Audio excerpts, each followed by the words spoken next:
අයිබෝන් ඔයාලා හැමෝටම අද අපි යන්නේ මින්නන නිහොංගෝ එකේ ලෙසන් එක පටන් ගන්න. ලෙසන් 1. ඉස්සෙල්ලා අපි මින්නන නිහොංගෝ පොතට යන්න කලින් ඒකේ තියෙන vocabulary ටික බලා ගන්න ඕනේ. කියන්නේ පළවෙනි පාඩමට අදාළ vocabulary ටික. බලමු එහෙනම්. පළවෙනි එකේ තියෙන්නේ වතාෂි. වතාෂි කියන්නේ I මම. ඊළඟට වතාෂි තාචි. වතාෂි තාචි කියන්නේ we අපි. අනතා. අනතා කියන්නේ you. ඊළඟට අනෝ හිතෝ. එහෙම නැත්නම් වරහන් ඇතුලේ තියෙනවා අනෝ කතා. අනෝ හිතෝ අනෝ කතා කියන්නේ that person අර පුද්ගලයා. ඊළඟට මිනාසන්. මිනාසන් කියන්නේ ladies and gentlemen. නෝනාවරි මහත්තුනි කියන්නේ මිනාසන්. ඊළඟට නානි නානි සන්. නානි නානි සන් කියන්නේ මිස්ටර් මිසිස් කියන එක. මේ කියන්නේ අපි නමක් අගට සන් කියන එක දානවා ජපානයේ. කියන්නේ දැන් උදාහරණ සන් කියන්නේ මිස්ටර් නැත්නම් මිසිස් කියන එක. සමන්මලී සන්. තරිඳු සන්. මහතාවෝ මහත්මිය. ඊළඟට චන්.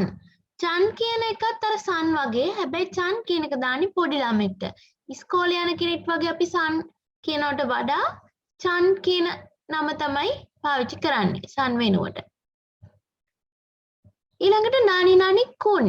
කුන් කියන එක අපි යොදාගන්නේ බොයිස් ලගේ නේම් අගට.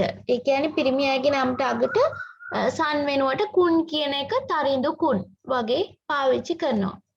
ඊළඟට නානි නානි ජින්. ජින් කියන්නේ නැෂනැලිටි එක. ඒ කියන්නේ දැන් අපි නම් ශ්‍රී ලාංකිකයෝ. එතකොට ශ්‍රී ලංකා ජින්. ජපාන් ජාතිකයෝට කියන්නේ නිහොන් ජින් වගේ ජින්. සෙන්සෙයි. සෙන්සෙයි කියන්නේ ටීචර්, ඉන්ස්ට්‍රක්ටර්. ඊළඟට කියෝෂි. කියෝෂි කියන්නේ ටීචර්, ඉන්ස්ට්‍රක්ටර්. ගකුසෙයි. ගකුසෙයි කියන්නේ ස්ටුඩන්ට්. කයිෂයින්. කයිෂයින් කියන්නේ කම්පැනි එම්ප්ලොයි. ඊළඟට ෂයින්. ෂයින් කියන්නේ වර්කර්, කම්පැනි එම්ප්ලොයර්. එතකොට කයිෂා කියන්නේ විතර වෙනම ගත්තොත් කයිෂා කියන්නේ කම්පැනි ඔෆිස් එකට කයිෂා. ඊළඟට කයිෂා එකට ෂයින් කියන එක එකතු වෙලා මේ දෙක සම්බන්ධ වෙලා තමයි කයිෂයින් කියන එක ඇදලා තියෙන්නේ. Company officer, company employee. ඊළඟට ගින්කෝයින්. ගින්කෝයින් කියන්නේ බැංක් එම්ප්ලොයි. ගින්කෝ කියන්නේ බැංක්. එතන ෂයින් කියන්නේ එම්ප්ලොයිනේ. එතකොට ගින්කෝ ප්ලස් ෂයින් මේ දෙක එකතු වෙලා ගින්කෝයින් බැංක් එම්ප්ලොයි. ඉෂා. ඉෂා කියන්නේ මෙඩිකල් ඩොක්ටර්. ඊළඟට කෙන්කියුෂා. කෙන්කියුෂා කියන්නේ රිසර්චර්, ස්කෝලර්. කෙන්කියුෂා. ඊළඟ එක එන්ජිනියර්. එන්ජිනියර් කියන්නේ ඉංජිනේර්ට. දායිගකු යුනිවර්සිටි. බියෝයින් හොස්පිටල්. ඊළඟට දෙන්කි. දෙන්කි. දෙන්කි කියන්නේ ඉලෙක්ට්‍රිසිටි එහෙම නැත්නම් ලයිට්. ඊළඟට දාරේ එහෙම නැත්නම් දොනතා. කවුද කියලා අහන්නේ දාරේ දොනතා who.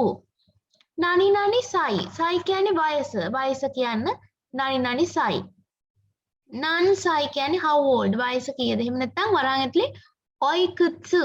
ඔයිකුත්සු කියන්නේ how old කියන එකමයි. ඊළඟ ජපාන් භාෂාවේ හයි. හයි කියන්නේ yes. yes කියන එක ඊයේ. ඊයේ කියන්නේ no කියන එක. ඊළඟට shitsurei desu ka. shitsurei desu ka කියන්නේ excuse me කියන එක. ඔනමයිවා. නම මොකක්ද කියලා අහන්නේ ඔනමයිවා. නමයි කියන්නේ නම. ඕ එක දානවා අපි polite version එකක් විදිහට. කියන්නේ polite වෙන්න අපි ඕ එකක් මුලට දානවා. ඔනමයිවා. නම් මොකද්ද? හජිමේ මස්තේ. හජිමේ මස්තේ කියන්නේ කෙනෙක් මුල්ම වතාවට හම්බුනාම nice to meet you කියන්නේ හජිමේ මස්තේ කියනවා. දෝසෝ රොෂිකු ඔනේගායිසිමාස්. ඒකත් pleased to meet you, nice to meet you, happy to meet you. ඒක හැබැයි පාවිච්චි කරන්නේ සාමාන්‍ය දැන් කෙනෙක් හම්බෙලා කතා කරලා ඉවර වෙලා යද්දි අවසානයේ තමයි ඒක යොදන්නේ.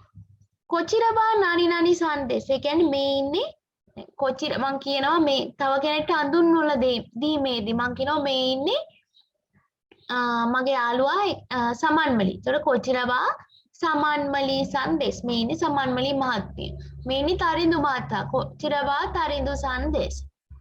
නානි නානි කරා කිමස්තා කියන්නේ came from. මං කියනවා කොළඹ සිට ආවා. එතකොට කොරොන්බෝ කරා කිමස්තා අනුරාධපුර සිට ආවා අනුරාධපුර කරා කිමස්තා සිට ආවා. හරි? ඊළඟට මේ තියෙන්නේ රටවල් වලට කියන නම් ඇමරිකා USA මම කතකන කියද්දි මම කියලා දෙන්නම් වැඩිදුර. ඉගිරිසු UK ඉන්දෝ ඉන්දියා ඉන්දුනේෂියා ඉන්දුනේෂියා හාන්කොකු සවුත් කොරියා තායි චුගොකු චයිනා ඩොයිට්සු ජර්මන් නිහොන් ජපාන් ෆ්‍රාන්ස් ෆ්‍රාන්ස් බුරාජිලු බ්‍රසීල්. හරි? ඔය ටික තමයි ඒ කතකන කියද්දි මම වෙනම කියලා දෙන්න. ඊට අමතරව පාඩම කියද්දි මේක වෙනම කියලා දෙන්න. ඊට මම මේ ටියුට් එක අප්ලෝඩ් කරන්නම් ඩිස්ක්‍රිප්ෂන් එකේ දාන්නම්. මේක ෆුල් කෝස් එකක් නිසා ඔයාලා මේ පුත print out ගන්න. අපි මේ දිගටම මේක ලෙසන් කරගෙන යනවා. ඒකට දන්නේ නැති දේවල් අහන්න. ඔයාලා මේ ලෙසන් පොතක ලියාගෙන තියාගන්න. අපිට පන්තියක් නැතුව ගෙදර ඉඳන්ම අපිට ජපානි ඉගෙන ගන්න පුළුවන්. හරි. එහෙනම් ඉස්සෙල්ලා අපි බලමු අපි පාඩමට යන් එහෙනම්.